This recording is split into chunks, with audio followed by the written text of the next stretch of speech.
आपका हमारी आध्यात्मिक यात्रा में हार्दिक स्वागत है।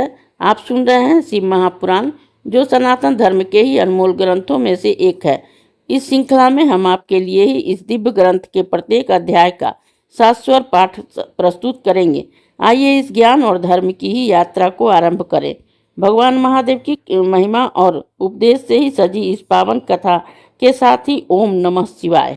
23वां अध्याय शिव पार्वती पूजन की एक और विधि। उपमन्यु बोले कि इस प्रकार पूजन विधि विधि की और भी व्याख्या है, जो शिव शास्त्र में ही शिव जी ने पार्वती से वर्णन की थी।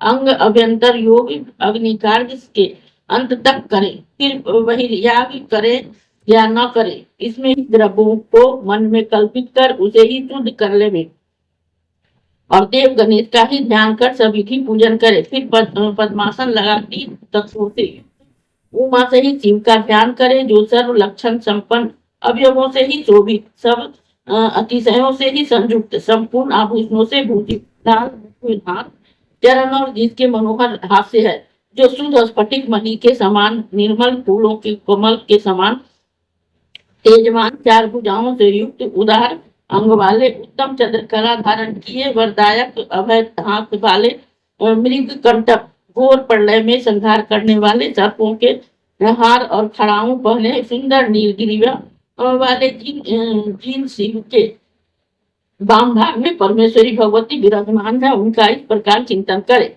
जिस भगवती के पुष्पित कमल जैसे कांतिमान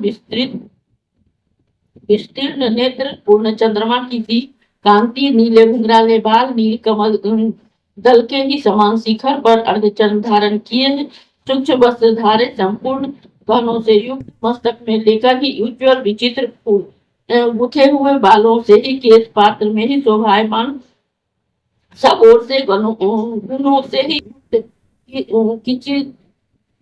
किसी इच्छा से ही लज्जित, मुख वाली, दाहिने हाथ से खिले हुए कमल को धारण किए, दंड के समान ही दूसरे हाथ को रखकर ही महाआसन पर स्थित, साक्षात जीवों के कर्म बंधन को छेदन करने वाली सत्ताहीन स्वरूपनी देवी और देव का ही इस प्रकार से सुंदर आसन से ही ध्यान करे और समस्त उपचारों से ही युक्त भक्ति भाव से ही फूलों से उनकी पूजा करें, उनकी कोई श्रेष्ठ मूर्ति कल्पित करें, फिर होम आदि करके ही उनको अपनी बाहों से भौएं से ही बीच में ही शुद्ध दीप शिखा के समान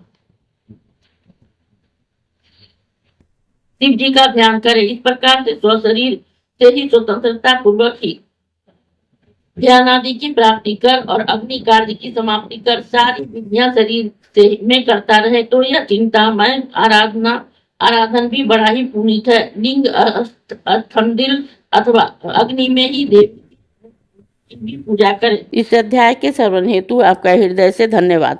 हम आशा करते हैं कि शिव महापुराण की यह दिव्य कथा आपको आध्यात्मिक शांति और गहन ज्ञान प्रदान कर रही होगी। कृपया अगले अध्याय के लिए हमारे साथ जुड़े रहें और अपने सुझाव एवं भावनाएं कमेंट के माध्यम से अवश्य साझा करें। धर्म, भक्ति और ज्ञान की इस पावन यात्रा में आपका साथ हमारे लिए अत्यंत मूल्यवान है। ओम नमः शिवाय। यदि यह प्रस्तुति आपको पसंद आई हो, लाइक करें, कमेंट करें, सब्सक्राइब जरूर करें, बेल आइकॉन दबाना ना भूलें, ताकि अगला अध्याय आपसे छूटे नहीं।